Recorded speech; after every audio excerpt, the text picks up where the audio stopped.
Pense no que você usou hoje. O celular no bolso, o GPS que te guiou, o anestésico que existia quando você precisou, o avião que alguém tomou de manhã, a vacina que você tomou quando criança e que te livrou de doenças que matavam a metade das aldeias medievais. Tudo isso, cada linha de código, cada molécula sintetizada, cada satélite em órbita, existe porque a ciência funciona. E, ao mesmo tempo, em pesquisas feitas nos anos 1990, quando este livro foi escrito, 2/3 dos adultos americanos não sabiam o que era a superestrada da informação. 42% não sabiam onde ficava o Japão no mapa. A astrologia era consultada regularmente por líderes de governo de países ocidentais. Médiuns, curandeiros de fé, cirurgiões que operavam sem bisturi. Todos eles tinham mercado aquecido, cobertura de imprensa generosa e audiências de milhões. Essa é a contradição que Carl Sagan não conseguia deixar de lado. E é exatamente a contradição com que abre O Mundo Assombrado pelos Demônios, publicado em 1995, um ano antes de sua morte.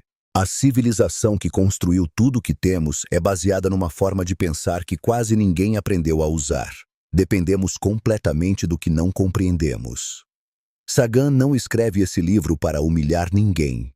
Ele escreve para o motorista de limusine que o transportou certa vez e que, durante todo o trajeto, fez perguntas apaixonadas sobre buracos negros, sobre o Big Bang, sobre a possibilidade de vida em outros planetas. Perguntas genuínas, perguntas de alguém sedento.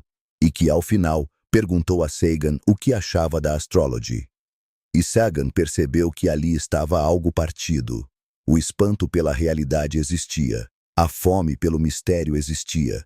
Mas o ferramental para separar o real do ilusório nunca tinha chegado. Esse motorista não era ignorante. Era mal servido. Por um sistema de educação que ensina respostas sem ensinar como questionar. Por uma mídia que prefere o espetacular ao verdadeiro. Por uma cultura que trata o ceticismo como frieza e a crença como profundidade. E este livro é a resposta de Sagan a esse problema. Uma vela no escuro, como diz o subtítulo. Não um holofote que ilumina tudo de uma vez. Uma vela que você segura, que vacila, que é suficiente para ver o próximo passo. Mas para entender por que Sagan achava isso urgente, não apenas intelectualmente, mas existencialmente, precisamos entender o demônio que dá nome ao livro. Porque ele não é metáfora, é literalmente o mesmo ser que perseguiu a humanidade por 2000 anos. Na Idade Média, havia um fenômeno bem documentado que aterrorizava especialmente as mulheres nos conventos europeus. Durante a noite, um ser vinha. Entrava pelo quarto fechado, sentava sobre o peito da pessoa adormecida, tornando a respiração difícil, o coração acelerado. Havia frequentemente um componente sexual. A vítima acordava ou semi-acordava com a sensação vívida de uma presença, incapaz de mover o corpo, completamente consciente e completamente paralisada ao mesmo tempo. Esse ser tinha nome: Incubo, o demônio que se deita sobre os que dormem. Na Grécia Antiga, chamavam de algo diferente, mas a experiência era a mesma. Em Roma, idem. Na China Antiga, em haréns, os relatos são quase idênticos aos dos conventos europeus. 6 séculos depois, em pequenas cidades do interior dos Estados Unidos, começaram a surgir relatos perturbadores. Pessoas que acordavam paralisadas no meio da noite. Uma presença no quarto. Seres pequenos, de olhos grandes, que as examinavam. Experimentos. Uma sensação sexual às vezes. E a certeza absoluta, ao acordar, de que aquilo tinha acontecido de verdade. Alienígenas. Sagan passa um capítulo inteiro documentando essa equivalência, e ela não é irônica, é a chave do livro. O mesmo fenômeno neurológico que hoje a psicologia chama de paralisia do sono, documentada, estudada, replicável em laboratório, produziu em cada época o ser sobrenatural que aquela cultura estava preparada para ver. Na Idade Média, o demônio que cabia na cosmologia cristã. No século XX, o alienígena que cabia na cosmologia da ficção científica e da Guerra Fria. O neurofisiologista Wilder Penfield demonstrou que a estimulação elétrica de regiões específicas do cérebro produz exatamente essas alucinações. A presença de seres estranhos, a sensação de flutuar, lapsos de memória, um insight súbito e avassalador de que algo profundo foi compreendido. O neurocientista Michael Persinger documentou casos em que o uso de antiepilépticos eliminou em pacientes a experiência recorrente de raptos por alienígenas. O demônio sempre foi neurológico. O que muda é o figurino que nossa cultura costura para ele. Isso não é uma afirmação de que as pessoas que relatam essas experiências estão mentindo. Sagan é explícito nisso. Estão descrevendo algo real. Uma experiência subjetiva absolutamente genuína. O que está errado não é a descrição, é a interpretação. E a interpretação errada não é falha moral, é ausência de ferramentas. É aqui que entra a parte mais prática e mais bela do livro. Sagan tem um nome para o conjunto de ferramentas que a ciência desenvolveu ao longo de séculos para separar o que é real do que parece real. Baloney Detection Kit, o kit de detecção de bobagem. O nome é propositalmente informal.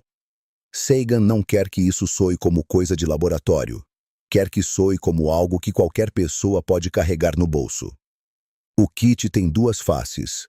Uma positiva, que ensina o que fazer, e uma negativa, que ensina o que não fazer. No lado positivo, sempre que possível, busque confirmação independente dos fatos. Encoraje o debate real sobre evidências com quem discorda de você. Considere mais de uma hipótese antes de escolher uma, porque a primeira que passou pela cabeça raramente é a melhor. Quantifique. O que pode ser medido resiste muito melhor à ilusão do que o que permanece vago. E, crucialmente, pergunte se a hipótese pode ser falseada. Se uma ideia não pode, nem em princípio, ser contradita por nenhuma evidência possível, se ela é imune a qualquer teste, então ela não está no território da ciência, está no território da fé, o que não a torna necessariamente errada, mas a torna não verificável. Existe também a navalha de Occam, que Sagan explica com cuidado, entre duas hipóteses que explicam o mesmo fenômeno igualmente bem. Prefira a mais simples. Não porque o mundo seja necessariamente simples, ele frequentemente não é, mas porque hipóteses desnecessariamente complexas tendem a multiplicar os pontos onde podem estar erradas. Antes de invocar intervenção alienígena para explicar algo, esgote as explicações mais simples. Essa regra, que parece óbvia quando dita assim, é sistematicamente ignorada em praticamente todo debate sobre o sobrenatural. No lado negativo, o kit lista as falácias mais comuns que disfarçam raciocínio ruim de raciocínio bom. O ataque ao argumentador em vez do argumento. Quem é você para falar? Que é a forma de ignorar uma ideia sem precisar enfrentá-la. O argumento de autoridade. O presidente disse, ou o cientista famoso afirmou, que transfere o peso da evidência para o prestígio do emissor. O apelo à ignorância, que transforma a ausência de evidência contra uma coisa em evidência a favor dela. Não provaram que alienígenas não existem, logo existem. A petição de princípio, que esconde a conclusão dentro da premissa sem que ninguém perceba. Você reconhece esses movimentos. Estão em toda conversa política, em toda briga nas redes sociais, em toda notícia que parece convincente, mas esvazia na primeira pergunta. A questão que Sagan coloca aqui é perturbadora na sua simplicidade. Se essas ferramentas existem, se foram sistematizadas, se podem ser ensinadas a qualquer pessoa alfabetizada, por que não são ensinadas? Por que nenhuma escola primária do mundo inclui uma aula sobre falácias lógicas? Por que aprendemos a calcular a área do trapézio, mas não aprendemos a reconhecer quando estamos sendo manipulados? Sagan não tem uma resposta simples para isso. Mas a pergunta em si já é o início de algo. Este é o capítulo do livro que mais desconforta, porque Sagan não culpa ninguém. A pseudociência não é adotada por pessoas estúpidas. É adotada por pessoas que precisam de algo que a ciência frequentemente não oferece: conforto emocional, sentido de comunidade, a sensação de que há uma ordem por trás do caos, de que os mortos não desapareceram completamente, de que o sofrimento tem algum propósito. Sagan escreve: a pseudociência fala às necessidades emocionais poderosas que a ciência frequentemente deixa de satisfazer. E ele não está sendo sarcástico. Está sendo honesto sobre um limite real. A ciência não te diz o que sua vida significa. Não te consola quando você perde alguém. Não te garante que a dor tem propósito. O método científico não foi desenhado para responder a essas perguntas. E quando as pessoas vão buscar respostas para elas, e vão, inevitavelmente, e encontram de um lado a ciência dizendo: essa pergunta não é verificável, e do outro um médium dizendo: seu pai está bem, ele te ama e está em paz. A escolha emocional é previsível. O problema não é a necessidade. O problema é quando a pseudociência avança para o território do verificável e começa a oferecer respostas para perguntas que têm respostas reais, sobre saúde, sobre vacinas, sobre o clima, sobre o funcionamento de remédios, e essas respostas são falsas e causam dano. Sagan documenta casos concretos. Pais condenados por abuso sexual de filhos com base em memórias recuperadas, induzidas por terapeutas, usando técnicas sem nenhuma base científica. Pacientes com câncer que abandonaram tratamentos comprovados para fazer peregrinações a cirurgiões mediúnicos nas Filipinas, que escondiam fígado de galinha na palma da mão e fingiam retirar tumores. Governos que investiram dinheiro público tentando localizar submarinos inimigos com telepatia. Não são anedotas pinçadas para impressionar. São o resultado direto e concreto de uma população que não tem as ferramentas para distinguir afirmação de evidência. E aqui está a virada que Sagan faz, e que transforma este livro de uma crítica intelectual em algo mais urgente. Sagan escreve uma das passagens mais citadas do livro num tom que, vindo de um astrônomo, surpreende pela sua dimensão política. Se não exercermos nosso senso crítico, se não desenvolvermos nossa capacidade de questionar, estaremos nas mãos de quem faz afirmações falsas. E ele não está falando de OVNIs, está falando de eleições, de orçamentos públicos, de políticas de saúde, de guerras. A mesma pessoa que aceita que alienígenas a visitaram sem questionar a evidência vai aceitar, com a mesma facilidade, que um político tem um plano secreto que vai resolver o país, que um produto cura uma doença porque alguém famoso disse que curou, que uma estatística mostrada num gráfico é verdadeira porque parece precisa. O ceticismo não é uma postura de elite, é uma habilidade democrática. É o que permite ao cidadão comum avaliar o que os poderosos afirmam. E Sagan, escrevendo em 1995, parecia já ver o que estava por vir. Uma era em que a desinformação circula à velocidade da luz, em que a aparência de evidência é fabricável, em que quem tem mais acesso à produção de conteúdo também tem mais acesso à produção de crenças. A liberdade política e a liberdade de pensamento são a mesma liberdade, e a segunda sustenta a primeira. Mas precisamos ter cuidado com uma armadilha que o próprio Sagan nomeia. Existe uma versão do ceticismo que é só cinismo disfarçado de rigor. O cético que rejeita qualquer ideia nova por princípio, que confunde desconfiança com inteligência, que trata a admiração como ingenuidade. Esse não é o cientista que Sagan admira.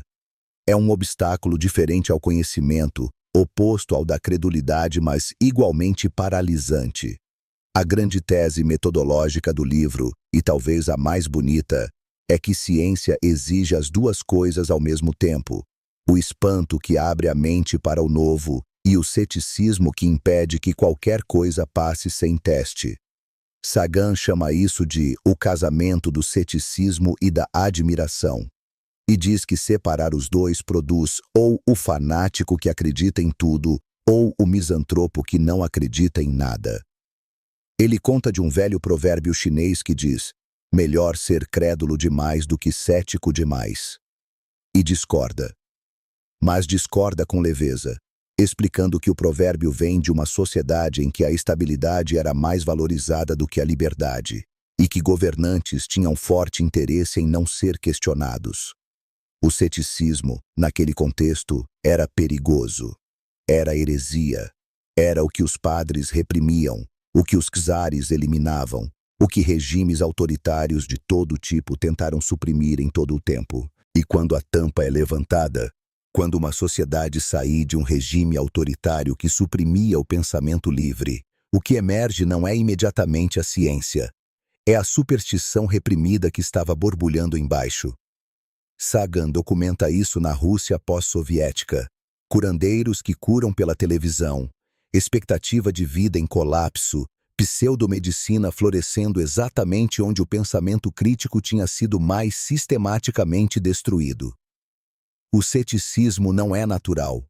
É uma conquista que precisa ser ensinada, praticada, protegida. E aqui Sagan volta para onde começou.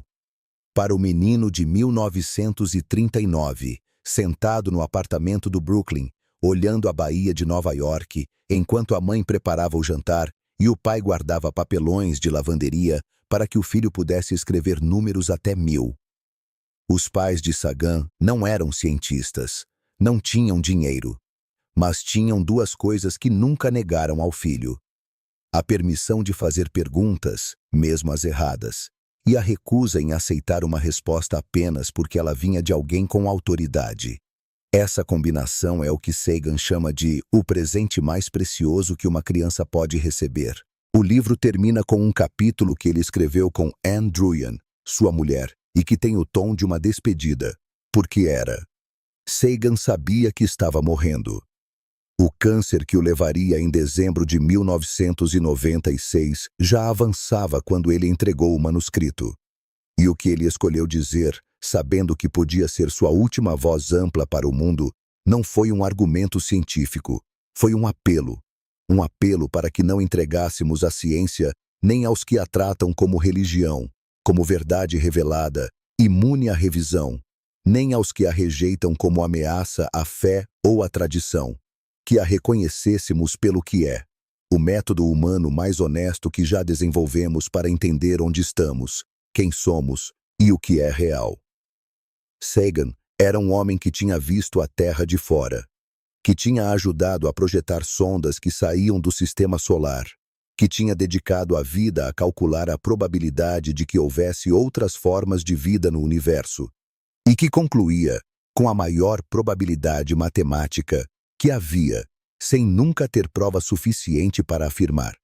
Um homem que vivia no espanto, e era também o homem que dizia: é bom ter a mente aberta, mas não tão aberta que o cérebro caia para fora.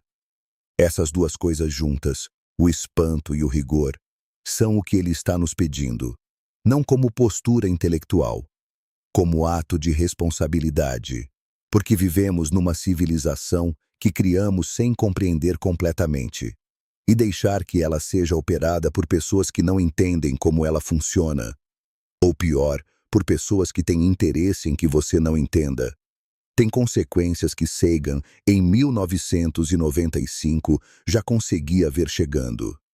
O mundo assombrado pelos demônios não é o mundo medieval, é o nosso, com outros demônios, com outros nomes, com a mesma ausência de velas. Você tem uma. Deixa nos comentários. Qual foi a última vez que você mudou de ideia por causa de uma evidência?